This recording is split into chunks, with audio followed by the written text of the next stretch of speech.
Hello everyone, welcome back to another episode of Metamorphic Petrology. In today's episode, we are going to discuss about phase rule, or we can say Gibbs phase rule. And we also discuss few important topics related to the phase rule. So before we jump to the definition of phase rule, let's discuss few important topics like system, components, phase or variables. Now suppose your screen is the universe, okay? Now when this diagram comes, what happened? Your focus is shifted to this diagram and now you want to study this diagram.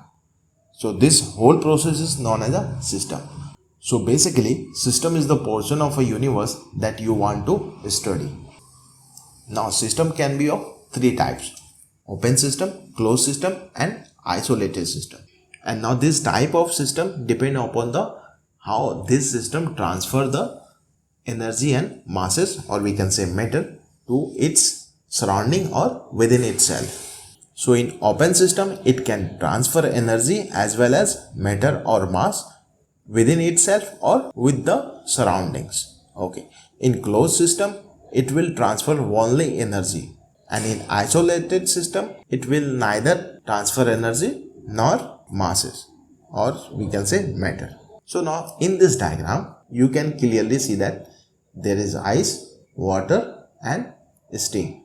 So basically there are three phases of H2O, and how you differentiate these three phases on the basis of their physical appearance or physical property. Phase is defined as the type of physical distinct material in a system that is mechanically separated from the rest.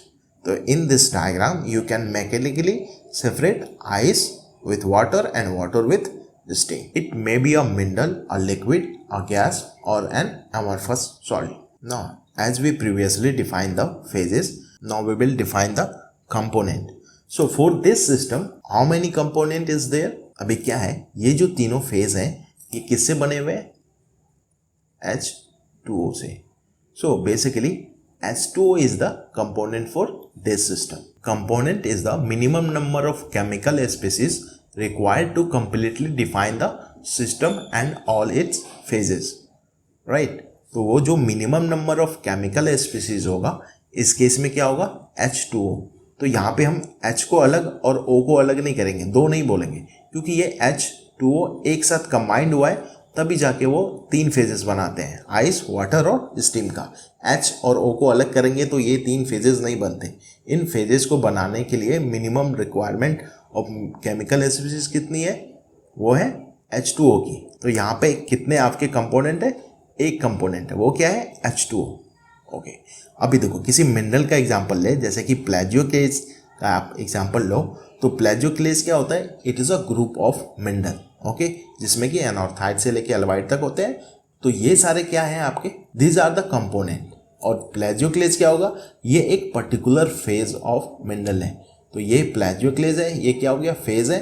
And these are the different component. इस diagram में हमने phase define किया और component इसका define किया. इसके अलावा इस डायग्राम में और आपको क्या दिख रहा है? यहाँ पे दो चीज़ें हैं, एक तो प्रेशर है, दूसरा क्या है? टेम्परेचर है. तो ये क्या है? These are the variables. ये वेरी करते हैं.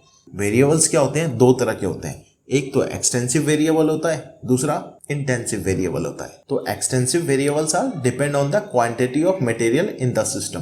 तो वो एक्सटेंसिव वेरिएबल किस पे? क्वांटिटी पे डिपेंड करेगा. और उसके एग्जांपल है mass, volume, number of moles.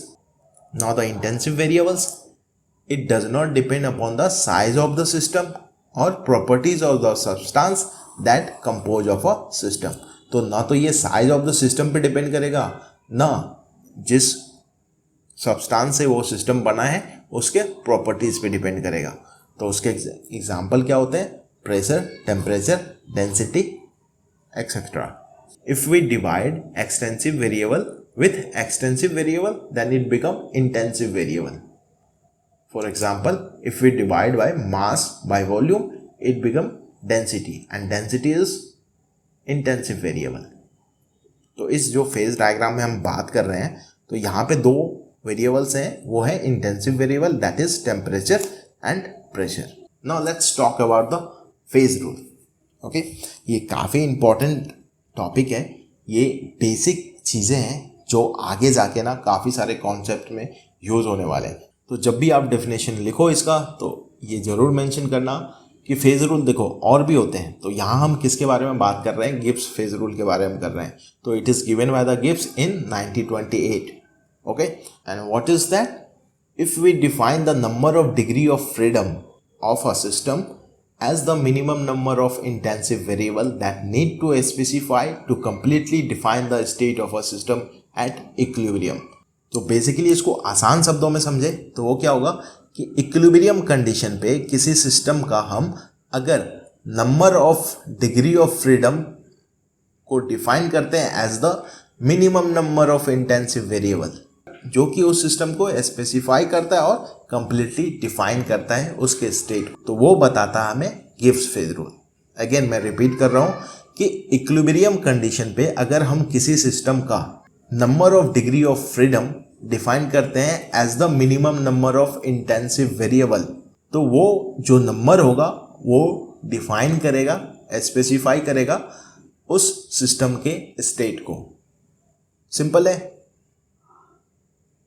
So the basically phase rule can be expressed as f equal to c minus phi plus 2. There are so many questions asked on this formula only. So you will remember this formula, f equal to c minus phi plus 2. Okay. So here phi is the number of phase in the system. Now you can easily define phase and c is the number of component. And ये सब कहाँ पे होगा, किस condition में होगा, chemical equilibrium पे। तो अब चलो इसको थोड़ा सा और आसान तरीके से मैं आपको समझाता हूँ डायग्राम के थ्रू। ओके, सो ये डायग्राम क्या था हमारा, this is PT phase diagram of a portion of a H2O system. अभी देखो इसमें क्या था कि अभी हमने सब कंपोनेंट जो बेसिक चीज़ें थे उसको हमने डिफाइन कर दिया। तो there are two intensive variable, pressure and temperature, and there are one component that is H2O and there are 3 phases। phases कितने हैं, 3 हैं। कौन से, ice, water and steam, right. ये दिस इज 0 डिग्री सेल्सियस। अभी 0 डिग्री सेल्सियस पे हमें degree of freedom निकालना है। तो पहले तो formula F equal to C minus five plus 2। Okay, अभी 0 डिग्री सेल्सियस पे कंपोनेंट कितने होंगे, H2O इज 1 होंगे। ओके, एंड 5 फेजेस कितने हैं 0 डिग्री पे, अगर इससे हम पहले की बात करें तो फेज कितने हैं इसके, एक फेज है, that is ice. Now put this value in this formula. So F is equal to C is 1 minus 5 is 1 plus 2, so equal to 2। So degree of freedom is 2। तो क्या मतलब हुआ इसका कि it means that we must specify only 2 intensive variable to define the system completely. तो इस system को इस पर्टिकुलर रेंज में डिफाइन करने के लिए minimum number of degree of freedom क्या होना चाहिए, 2। तो और ये डिग्री ऑफ फ्रीडम 2 है तो इसका मतलब 2 इंटेंसिव वेरिएबल हैं, है ना। मिनिमम 2 इंटेंसिव वेरिएबल हमको चाहिए इस सिस्टम को डिफाइन करने के लिए at 0 degree Celsius. Now in second case अगर हम प्रेशर को कांस्टेंट रखते हैं एंड टेम्परेचर को इंक्रीज करते हैं, तो क्या होगा, अगर हम इस तरफ से बढ़ें तो यहाँ से क्या है, प्रेशर कांस्टेंट है, इस लाइन पे प्रेशर इज कांस्टेंट। ओके, और टेम्परेचर को इंक्रीज करें तो इस पॉइंट पे जो है आपको क्या मिलेगा, at point A we have a ice and water. यहाँ पे दोनों को एग्जिस्ट करेंगे तो यहाँ से क्या हो गया, आपका phase will be 2 and component is still 1। So now degree of freedom will be that is 1 minus 2 plus 2, that is equal to 1, right? So now degree of freedom is 1. It means we need to define only one intensive variable, that is temperature in this case. So I hope you understand the basic behind the phase rule. तो I hope आपको phase rule अच्छे से समझ में आ गया होगा कि यहाँ पे हम number of degree of freedom को डिफाइन करते हैं as a minimum number of intensive variable, जो कि उस सिस्टम को कंप्लीटली डिफाइन करेगा एट इक्विलिब्रियम। तो ये बहुत ही सिंपल था। अभी देखो, अभी जैसे कि फॉर्मूला हमने लिखा था F is equal to C minus 5 plus 2, it is the Gibbs phase rule, है ना।